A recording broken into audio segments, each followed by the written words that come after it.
I'm the Green Goblin, and this is my nerdy friend. And thank you for coming.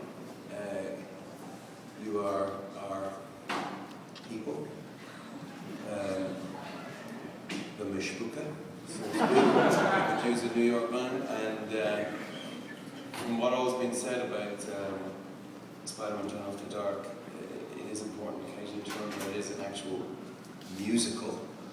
There is music involved. And so if you don't like us, we're fucked.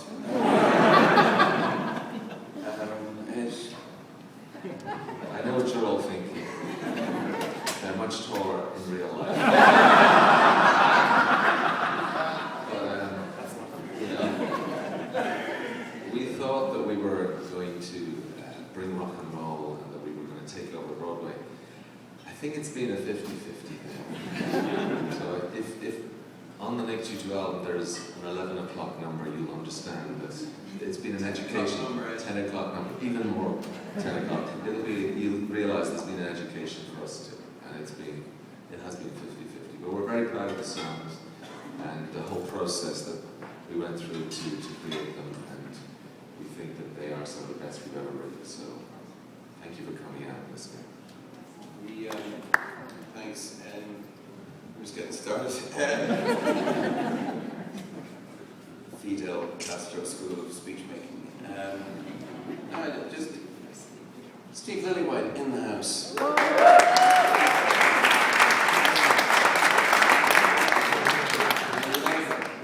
Without Steve, this album wouldn't be. I don't think it would have been made in time, and like everything else.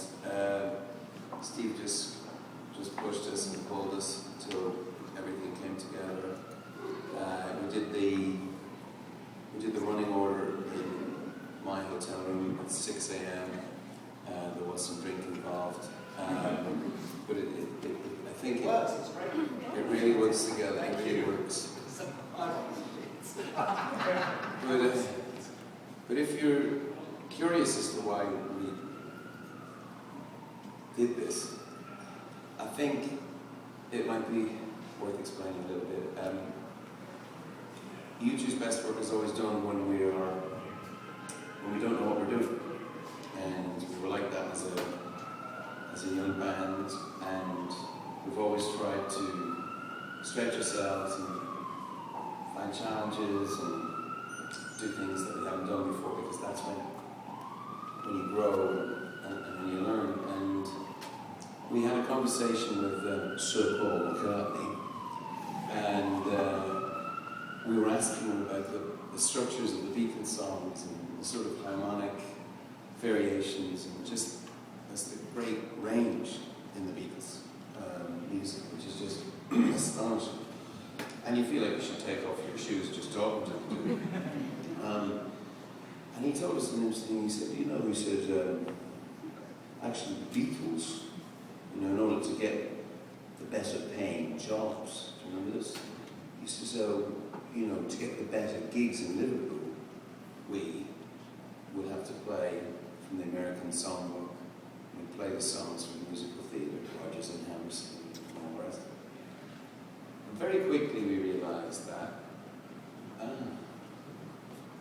there's something about being able to change the structures of your songs, change time signature, not going with an A-B chorus, get the fuck out of here structure, and actually just enjoying the ride a little bit. And I think that was part of it, was it, for us.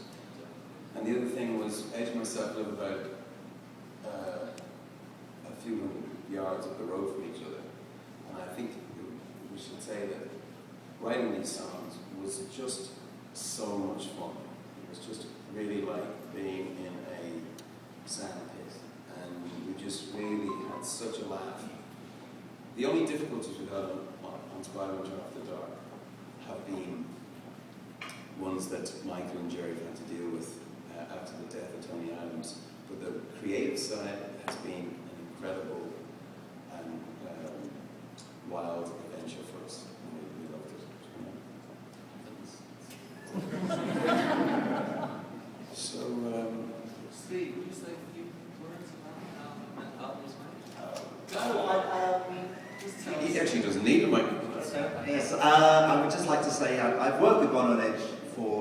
few years, and it's always been a real roller coaster, but I think I'm a good suss when they've written some great songs. And throughout the early time of this show, I was going, oh, these songs are great, they really need to be showcased in a great way. So I love making the album.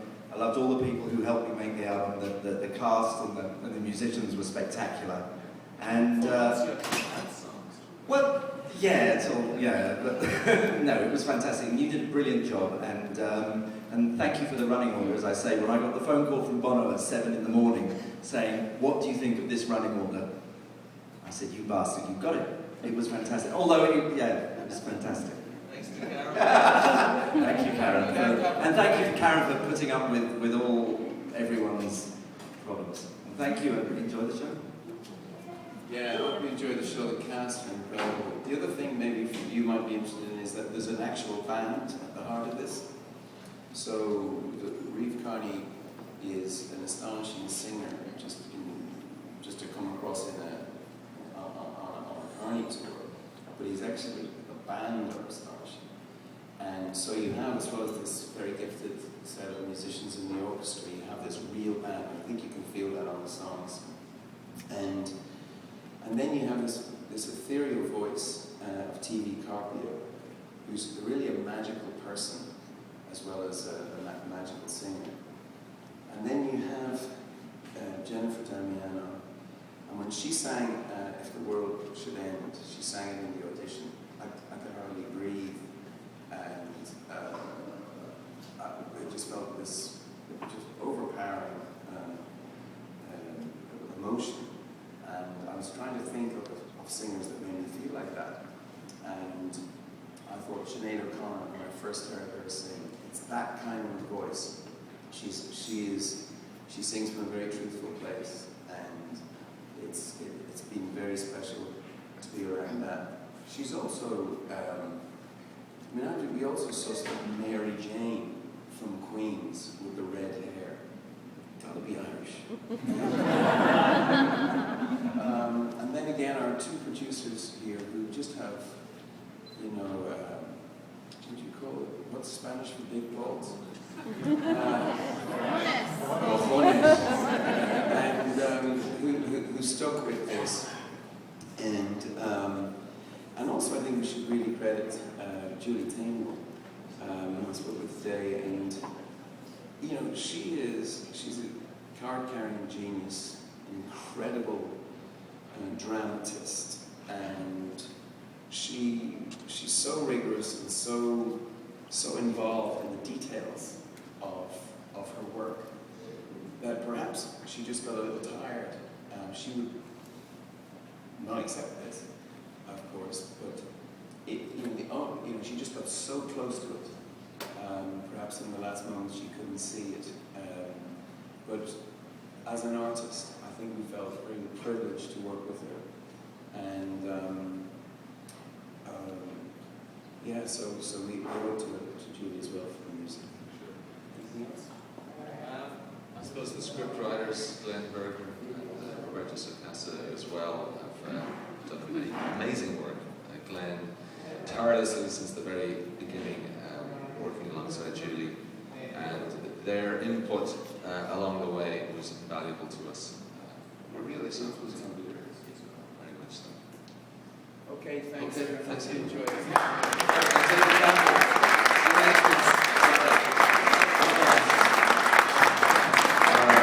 Arranger David Campbell has been incredible, and the sound of the songs that you will note is unlike a U2 album. It's got some of our characteristics, but it's a lot more complex, a lot more rich, and that really, credit for that has to go to David. Do not say that to Adam and Larry.